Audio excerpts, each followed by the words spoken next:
This is Jamie Benning from Filmumentaries.com and you're listening to Retromash.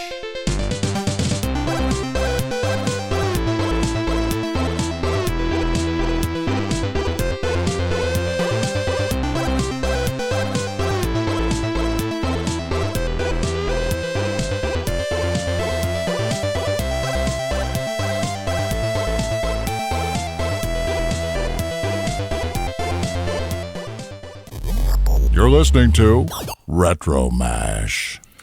Hi everybody, I'm here today with Jamie Benning, a man who makes amazing documentaries about some of our most loved movies from the 70s and 80s. Hi Jamie, how are you? Hi, I'm good, yeah. Thanks for coming. Well, thanks a lot for letting us into your lovely home and for having a chat with us. Now, you call your movies Filmumentaries. Now, if any of our listeners haven't watched them, and if you haven't, I strongly urge that you do. Could you explain exactly what a filmumentary actually is? Well, it's obviously a made-up word.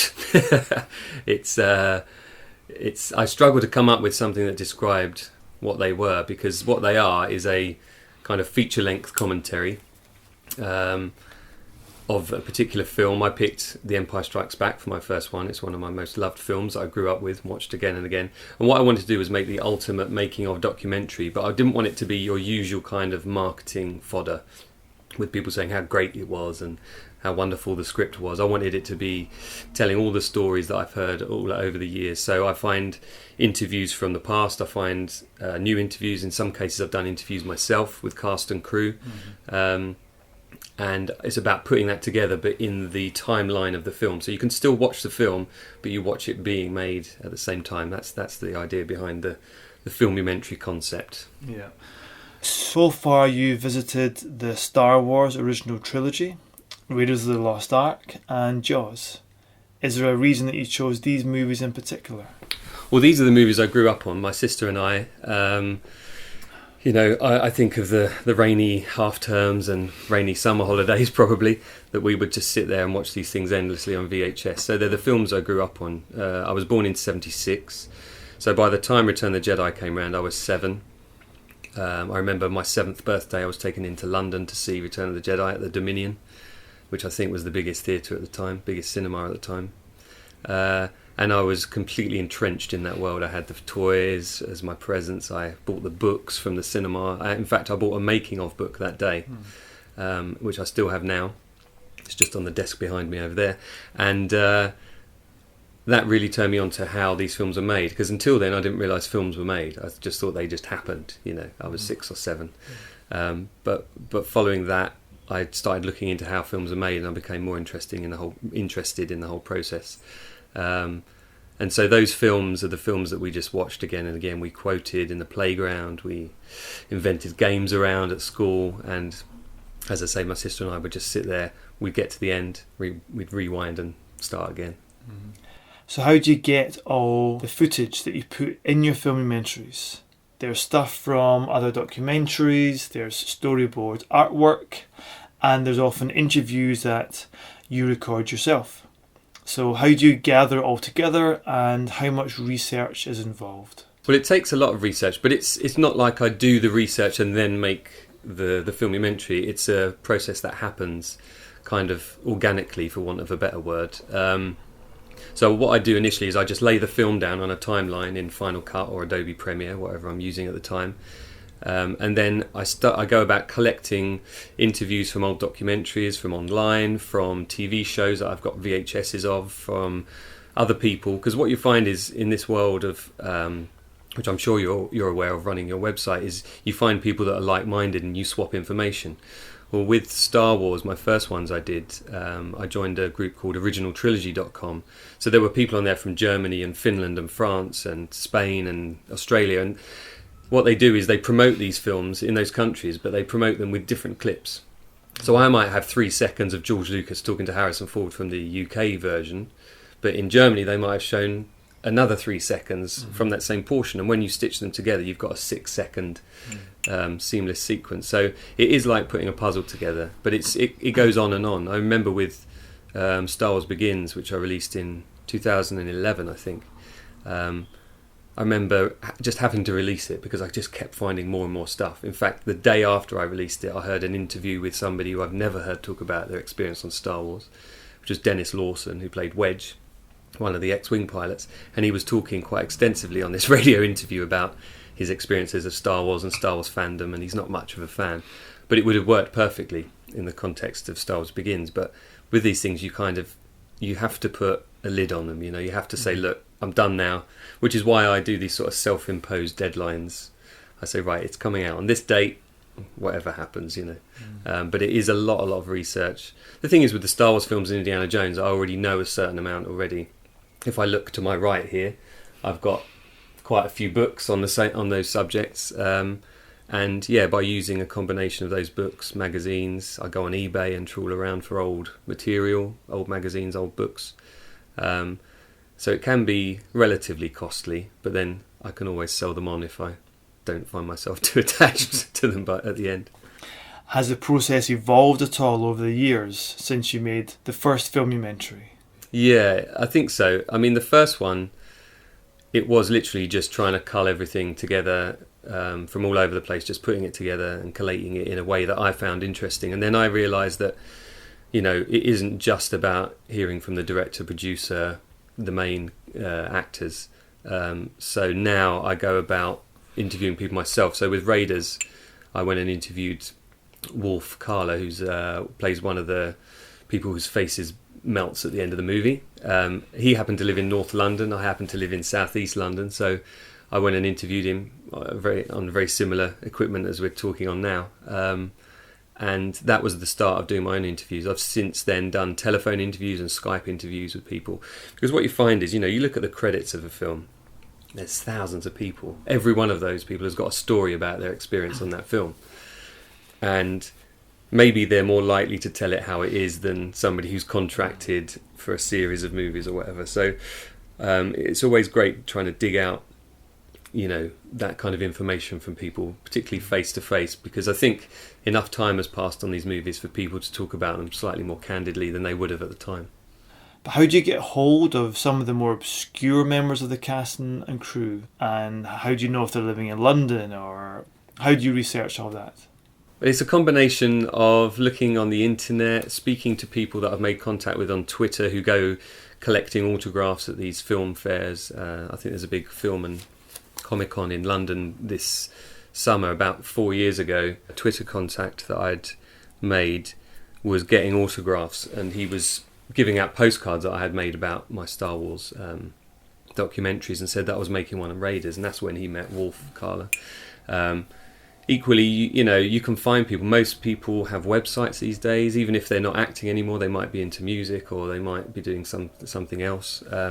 For instance, Claudia Wells, who was Marty McFly's girlfriend in the first Back to the Future, she runs a clothing store in LA. It's just a bit of research online, asking around. I've got an interview lined up in a couple of weeks with Dave Barclay, who was one of the puppeteers with Yoda. He was like Frank Oz's right-hand man, and he also worked in Jabba the Hutt. And I've got another one lined up with another guy who worked on Aliens, on some of the miniatures, and he came via a colleague that just knows him as a family friend. So the more my stuff gets exposed out there, the more chance there is of people saying, oh, I know somebody who's involved in the industry, and happily pass my contact details on to them. And you've now started making these mini-mentaries, or what you call these smaller versions? Yeah, I don't know what I'm calling them. Yeah, short filmumentaries. Yeah, I don't know. They are a slightly different format. They're not the film unravelling in front of you. They're more, they pick one topic. So I've done one on Jabba the Hutt. I spoke to Toby Philpott, who was one of the puppeteers on that. He also worked on The Dark Crystal and Labyrinth as well. So I've still got material of him talking about sharing cigarettes with David Bowie out the back of the studio and all of that. So maybe I'll release that someday. But I also did one on Biggs, who was Luke Skywalker's best friend in Star Wars, and then got pretty much cut out of the movie. Garrick Hagon played him, and I happened to meet him at the BFI when there was a Star Wars screening on, which I was invited to by Toby Philpott. So these things kind of, they snowball, they roll on, and I think I've got enough work to keep me going for the next 6 months probably. Yeah. So how long would you say the process of making a filmumentary actually is, and What's the biggest challenge involved? Well, I got it down to, with Raiders and Inside Jaws, I got it down to about 14 months, I think, 12 or 14 months. But as I said, it could have taken years and years. And as with Stars Begins, actually, it took me 4 years from the start to the release date. But then I had a lot going on in my life. I had new kids. We moved from Cambridge back down to London. My job became busy. I was going away more. So it was difficult to find the time. And actually, I had a massive hard disk crash and lost a lot of the material and had to raise about £500 to get that restored. And luckily, people who'd liked my previous work, some of them donated very, very kindly to sort of help me do that. But the other problem is because I'm on the road a lot, although I do get time on coaches and on trains and on planes, one problem is you don't always have power. The other problem is you don't always have the right kit at the right time. And the other thing is I'm an editor, live sport editor, I guess you could call it. So the last thing I want to do is stare at another screen. So it's difficult trying to find the motivation. That's the biggest challenge, I think. Is just, I get home after being away on a Grand Prix. I've got 3 kids. I've got a wife. I've got other work I need to do because I'm a freelancer. I do other jobs as well. So it's trying to A, find the time, and B, find the motivation if the time is right. Mm-hmm. And what's the most enjoyable part of the process? Or have you come across any specific nuggets of information that you hadn't heard before in past documentaries, for example? Yeah, definitely. You come across stuff all the time if you dig hard enough. The one that sticks out is when I was doing Star Wars Begins, the original Jabba the Hutt scene in the first Star Wars movie was played by a Scottish actor called Declan Mulholland. Big guy in a furry costume, and there was talk that they were going to matte over him, but then why is he wearing a costume? I think the initial idea was that they were going to use this guy, and it didn't quite work out. So this scene had been released in snippets, but not entirely. So there had been snippets on an original documentary called From Star Wars to Jedi, which was an official Lucasfilm release. Then there was another snippet, I think, in another one called Classic Creatures. And then when they re-released Star Wars in 97 with the added CGI Jabba, the awful one, they released a couple more clips. But there was always this elusive last 15, 20 seconds. So nobody had ever seen the scene in its entirety until I got contacted by a guy from Canada, I think it was. And there was a show over there that he'd recorded off Paramount TV at the time, and as the credits rolled of this TV show, they played the end sequence, which was this last 10 or 15 seconds. So I think when I put that sequence all together, it came from about 12 different sources. Some audio, some video, some audio without video, some video without audio. Put it all together. So Star Wars Begins still remains the only place you can see that entire scene. It's never been released on the Blu-ray extras or anything like that, or even on the new digital releases of the film. So yeah, and I think there was another interview that stands out where Mark Hamill talks about they had to stop production because it was ladybird mating season in Tunisia. It's the sort of stuff you wouldn't hear on your average, official documentary. I think it was on an online interview he did for GMTV in the UK. He was interviewed on the TV programme live, and then he did a little extra bit online, and I just happened to record it at the time. Yeah. Well, on behalf of Star Wars fans everywhere, thank you very much indeed for your hard work there. Very welcome. You've mentioned in past interviews that you actually were in discussions with a movie studio at one point, but it didn't happen in the end. Are you able to elaborate on that at all? Yeah, well, this is a story that I've not really told in full, but it might take 5 minutes. What happened was I was sitting here one day and I got a message via Facebook saying, I represent Brett Ratner, the movie director, and it kind of sounded familiar. I thought, yeah, Brett Ratner, yeah, I know that name. He'd like to have a conversation with you, but it didn't say anything else. So I replied to his assistant saying, okay, what's the best approach? And she replied saying, well, he's in Budapest at the moment filming Hercules with Dwayne Johnson and John Hurt, so it'll have to be after 9 p.m. And I said, well, actually I'm in Budapest as from tomorrow because I'm going to the Grand Prix out there. So straight away it seemed like fortuitous set of circumstances. So I flew out to Budapest to work on the Grand Prix, and the following morning I got a message saying, could you have dinner with Brett Ratner tomorrow night. And I said, yep, no problem. And then later that day they said, actually, Brett said, why don't you come down to the set? So I managed to finish work early, get out of work maybe 20 minutes earlier than everyone else, got a lift back to the hotel, got picked up by a posh Mercedes people carrier, driven out of the city of Budapest out to the countryside, about half an hour out of the city, and arrived on this set with 300 extras all dressed in their battle gear, and Brett directing, and we were told to be very quiet. And when he called cut, he turned around, walked up to me, gave me a huge hug, and said, "This guy makes the best effing making of documentaries I've ever seen. We've got a lot to talk about." He introduced me to his cinematographer, his producer, and he got me sat in the director's chair while he directed, and there were big monitors in front, and there's Dwayne Johnson doing this big scene where he's rallying the troops, and he kept saying cut, and he turned around, he would say, "Jamie, you're the man." I mean, it was ridiculous. It was like a stereotypical sort of Hollywood fantasy, and they cut for the day after about 2 hours of doing this scene again and again, and went for a little walk with Brett down this grassy hill to where they were scouting out for tomorrow's location. And he said, "We've got a lot to talk about." We jumped in the car, and on the journey back, which took a little longer than an hour because the traffic was bad, we talked about the films that we liked, how he loved my stuff, and how has Stephen seen your Jaws one? And I said, "I don't think so." And he said to his assistant, "Get Stephen on the phone."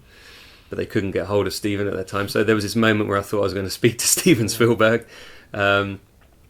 It was crazy. We're talking about making books, making documentaries, about Netflix, how he had a contract with Netflix and needed material. We talked about doing one for Chinatown, which is one of my favourite movies, and also one of Brett Ratner's favourite movies. And he said, he's close friends with Polanski and knows Jack Nicholson, and it transpired over some time that he had a connection with Warner Brothers. He'd just done a big deal. Actually, after that, he'd just done a big deal with Warner Brothers, with Rat Pack Entertainment, his company. And we were talking about doing a series of filmumentaries with Warner Brothers via another production company that they'd used before. So we were talking about Superman, Gremlins, Goonies, Batman, Chinatown. And over this period, I think it was almost a year until we reached that point. So over that year, I was researching Chinatown. I had 7 or 8 or 9 interviews lined up with cast and crew members and family of crew members that weren't with us anymore. I had Jack Nicholson's phone number. I had Roman Polanski's phone number and address. And it got pretty crazy. Warner Brothers all said, "Yeah, we want to do it. We're going to go for it." And then they had a reshuffle at Warner Brothers. So the people that said yes were no longer there, or they'd moved sideways or up or down or somewhere. And then it was probably the very start of this year, almost 2 and a bit years maybe, since I'd met Brett. I'd just got an email saying Warner Brothers have decided to pass. And it just ended as quickly as it started. So, pretty gutting. I mean, to be honest, it was a relief because it had been hanging over me for so long. Is it going to happen? Isn't it going to happen? What exactly is going to happen? So how long was the period between meeting Brett Ratner and then hearing that Warner Brothers had the reshuffle? Yeah, so I met Brett 2013, August, I think. And then the reshuffle was sort of a year, 2 years after that. So it's just over 2 years, I think. So, they talk about development hell. We talked about budgets. I submitted a budget and a full, like a proof of concept. I made a 25-minute, half-an-hour proof of concept. They loved that.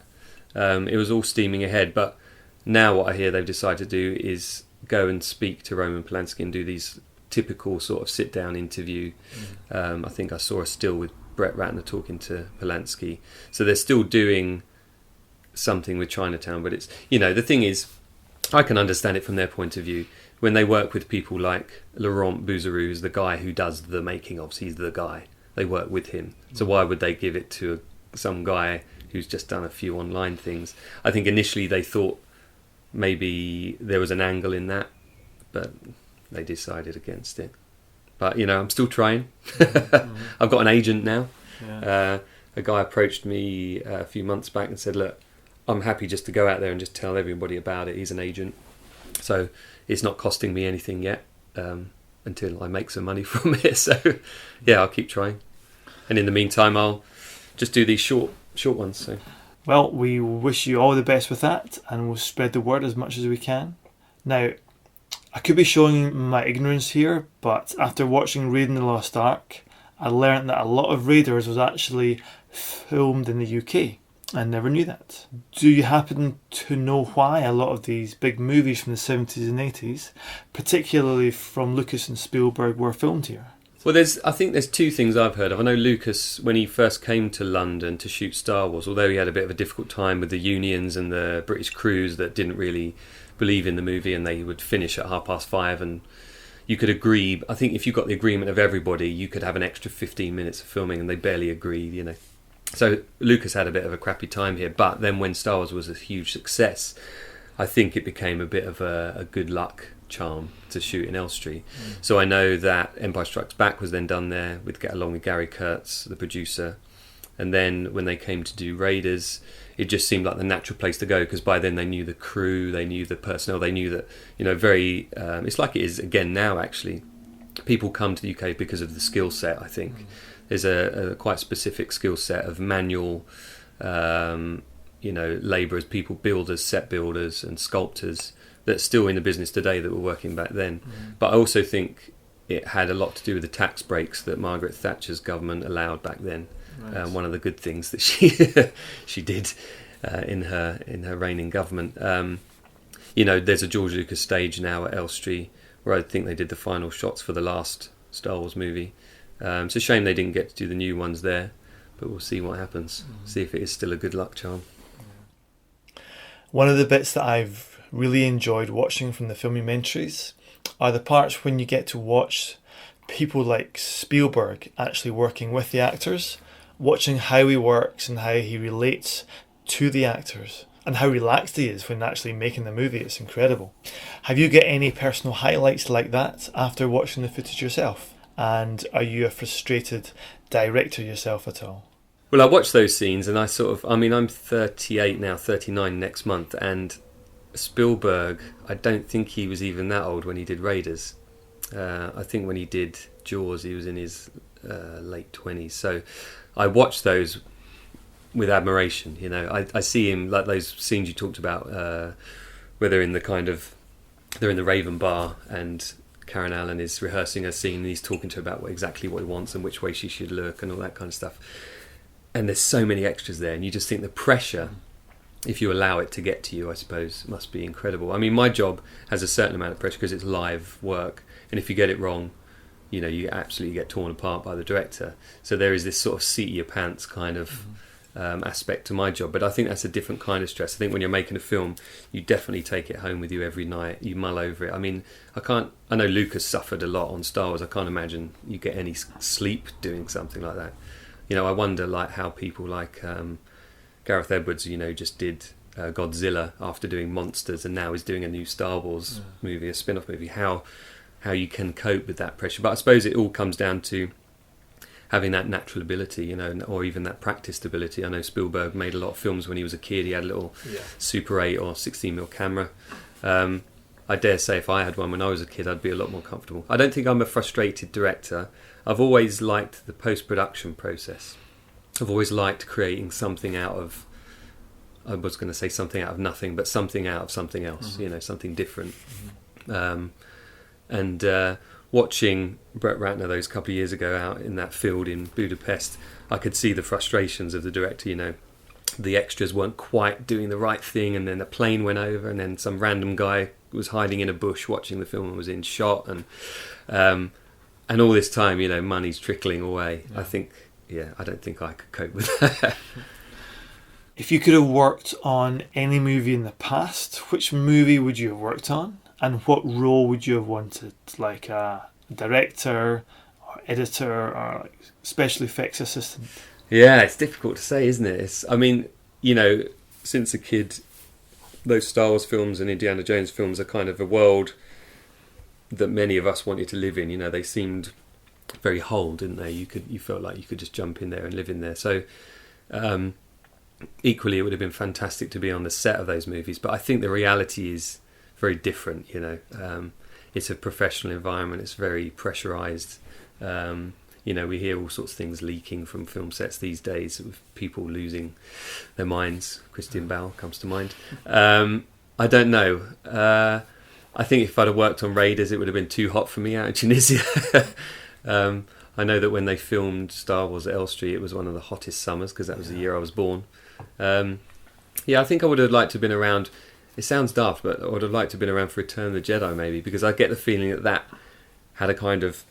They were closing a chapter, and I think it probably had a bit of a nicer feeling on set. That's the impression I always get, even though it was still pressurised and there was a lot of pressure on them and there's a lot of money involved. I think because the crew had all worked together for so long, I'd like that. I mean, that's the thing I like about my job. I work with the same crews and a lot of the same people throughout the year, and I've been doing it 15 years now, and that is one of the reasons I still do the job. It's working with the people and the experiences I have with them rather than the work itself. So yeah, I think it would have to be a film series, the end of a film series that I would have liked to have worked on. Yeah, nice. And what's your opinion on all these reboots we're getting nowadays? Are they ruining our childhood, or are they keeping franchises alive? I think there's a bit of a mixture, isn't there? I think some of them have been successful. I quite liked the J.J. Abrams Star Trek movie, the first one. Second one wasn't as great, and it did feel like a superhero movie, that second one. The first one I quite enjoyed, but then a lot of my friends who are Star Trek fans said, it just completely undermined everything that came before. I think the problem I've got is that the studios are so worried about risk. They're so worried about losing money, they're not willing to embrace original ideas anymore. And it feels like they're purely going back to things that were successful for that reason. We're getting... It's crazy, Spider-Man, The Amazing Spider-Man, was released just a few years after the previous Spider-Man, which was a reboot already. And, we've got numerous Batman releases. And although, I enjoy those movies and I think they're good, I think, I show my kids old movies. We watched E.T. recently. They've been scared of E.T. for a number of years because of the cover with that creepy finger. But I showed them E.T. and they loved it. Even my oldest, who was a bit, reluctant, she said, "Oh, that really was quite good." I think if they rebooted E.T., it would show it to a new audience, but I don't think you need to in a lot of cases. You can just go back. They're on DVD, they're on Blu-ray, they're on streaming. Just go and watch them. Now, I think it would be nice if Hollywood took a few more risks now and again, because of course there are some great independent movies out there that have been very different, very new approaches to things, and also just the accessibility of filmmaking equipment now being a lot cheaper. I just think, it's the financing side. Thank goodness we've got things like Kickstarter and Indiegogo and all those places that allow the audience to speak and say, this is what we want. I think a part of the reason must be also that the people in charge of making these movies now were children in the 80s and want to keep them alive. Yeah, definitely. That is definitely, I work with a lot of people in the TV industry who wanted to get into the film industry because of films like Star Wars and Indiana Jones and all the Spielberg movies as well.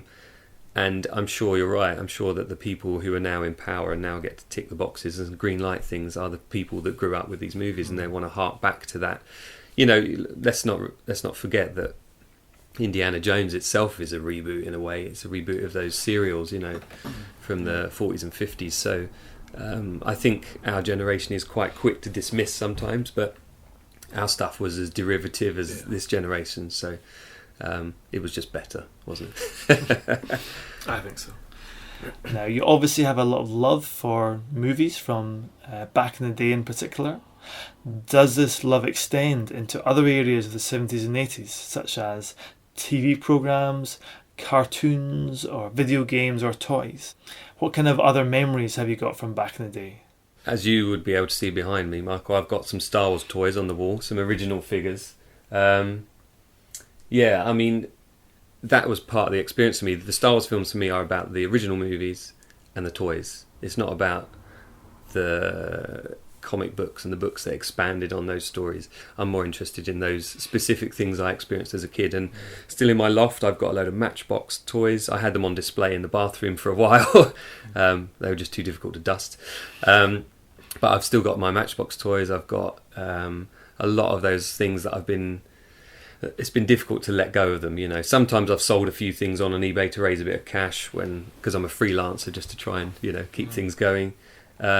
But yeah, we've got plenty in this house that I think we've still got the kids still play with Weebles.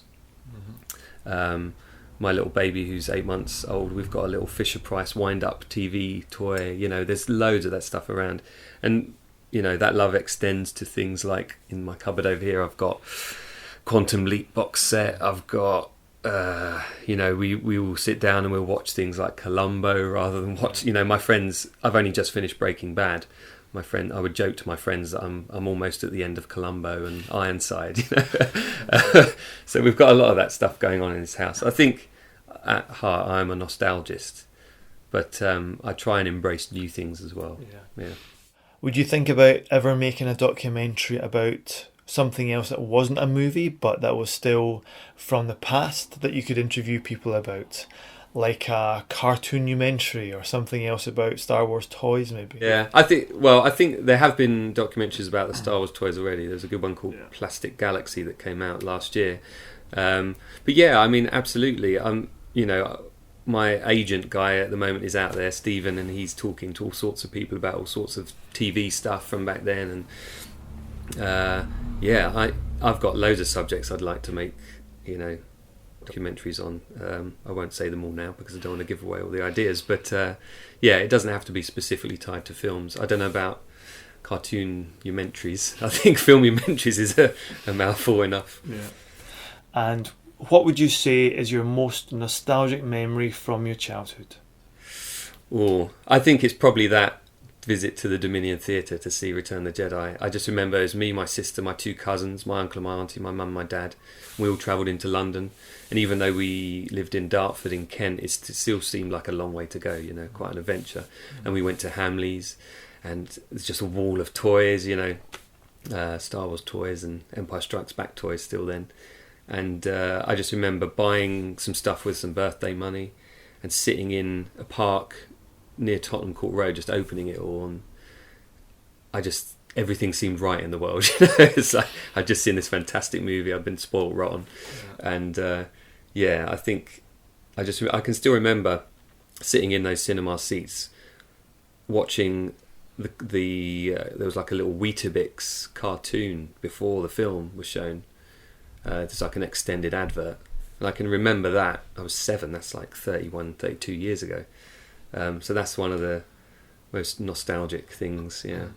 Okay, excellent. We've now reached the stage of the interview that we call 5 Fast Facts. Number 1. What is your favourite drink? It is dark rum and ginger. Number 2. What is your favourite meal? Probably a chicken shashlik curry. Nice. Like big bits of chicken in the clay oven. And, yeah. Excellent. Number 3. What is your favourite movie? Favourite movie is very difficult. I often say The Empire Strikes Back, but I also love Seven Samurai, Kurosawa movie. I don't know though, it's difficult because I'm elaborating. If I say The Empire Strikes Back, then surely Star Wars has to be up there because it wouldn't exist without it. And that's what started this whole obsession, if you like. So yeah, it's going to be one of those 3. Okay. Number 4. What is your favourite song? Oh, that's a toughie. Well, there's a band I like that I've been listening to for the last few years. Well, it's a guy really called Shearwater. They're out of Austin, Texas. And I find myself listening to their albums, when I'm on the road a lot. And there's a song called Animal Life that I listen to a lot. Okay. Yeah. I'll check it out. Number 5. What is your favourite travel destination? Probably Austin, Texas, actually. We've been going there for the last 3 years. This will be the 4th year coming up in November for the Grand Prix, and it's just a really cool city, very welcoming. Everyone's very friendly there. They all carry guns, mind you, so maybe that's why everyone's friendly. It's just a really cool, sort of vibrant city. A lot of creativity there. Keep Austin weird is the sort of tagline. There's a lot of people with tattoos and crazy clothing, but they kind of seem to embrace that they're different. People often say to me, oh, why'd you go to Texas? And I say, well, I'm going to Austin. They go, that's different. because Dallas and Houston are a bit straight, a bit boring, but Houston's just a bit out there. And although I'm not the craziest dresser, or I'm not one of those sort of tattooist people, but I just like the environment. I just like the fact like they've got fantastic cinemas there. Like when I was there last year, I saw quote along Ghostbusters, and they had a load of props you could use, and you could yell things out in the middle of it. Or you can go to the same cinema during the day and you can just sit there quietly, and they have a rule about nobody says anything, otherwise you're chucked out, and it's just, I don't know, they seem to have got the balance right. It's a cool city here. Okay, nice. And before we wrap up, can you tell us about anything you maybe have coming up in the pipeline at all?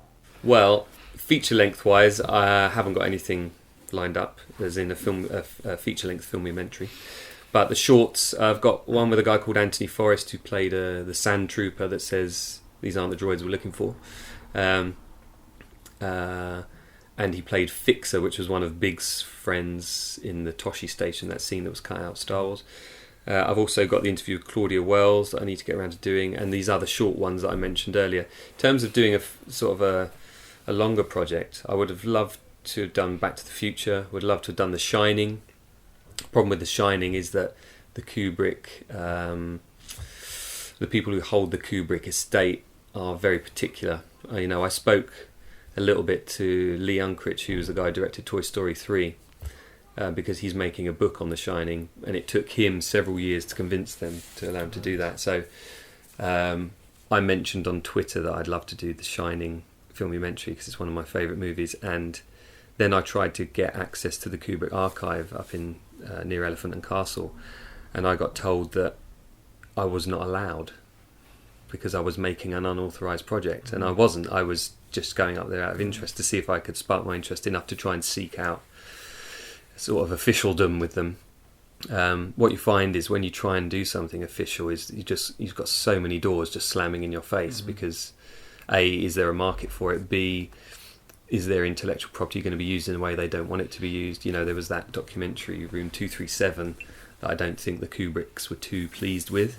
But yeah, I'm striving to get something official. I kind of was hanging on with the Chinatown and Superman and Goonies and all that stuff with Warner Brothers to have something official to release. I just wanted to get something out there where I was getting the support of the studio rather than seemingly working against them. So I've got a few meetings lined up through my agent with a few production companies in the coming weeks and months. So maybe something will come out of that. Whether that will be short stuff, whether that will be long form stuff, I don't know. But there's always something, hopefully. Didn't you just go to an event this week about The Shining? Did you get to speak to anyone there? Yeah, I did go to an event. It was at the Odyssey Cinema in St Albans, and a guy called Howard Berry who runs a really good project called the Elstree Project, where he's been doing an oral history of the Elstree studios and has got people that work there interviewed on video and audio. He organised this event, and they managed to get 25 or 30 original cast and crew members there. The twins were there. Garrett Brown, the inventor of the Steadicam, was there. But unfortunately, I arrived a bit late. I arrived just as the movie was about to start. So I didn't get the chance to speak to anybody there. My intention was to go there with a load of business cards. I probably should have taken my audio recorder. But Howard gave some people press passes. But I maybe should have chased that up myself. But I also didn't want to tread on their toes because they're already doing a good bit of work with The Shining. They made a documentary called Stairways to Nowhere, which is nice. A lot of talking heads about their experiences on The Shining. So yeah, I didn't want to tread on Howard's toes. So I was a little bit reluctant to kind of push that. But yeah, I think it may have been a missed opportunity. And where can people watch your movies online? Where should they go? Okay, if you go to filmumentaries.com, might be hard to spell. You can go to vimeo.com. You can just search for Jamie Benning on Google. A lot of websites and interviews and things pop up. Or at Jamie SWB on Twitter. And you also use Patreon, don't you? Do you want to mention that? Yeah, can do. So you can also find me on Patreon, patreon.com/Jamie Benning. What I'm doing is I'm trying to raise a little bit of money to help me do these short form documentaries, because if I can get enough money, it means that I can turn down other freelance work to stay at home, and not only does that satisfy me and my family, but it means that I can get more of that stuff done. So what I'm trying to do, initially the intention was to do one thing per month, but I've managed 2 in 5 months. So it's probably going to be maybe 6 over a year, 6 short interview stroke documentaries. So yeah, patreon.com/Jamie Benning. Even if you can spare $1 a month, it's really, really helpful and gratefully received. Yeah, great. Well, Jamie, we absolutely love your work, and I wish you all the best for your projects in the future, and thank you very much indeed for having a chat with us. Thank you for coming down. It's good to chat. Retromash.com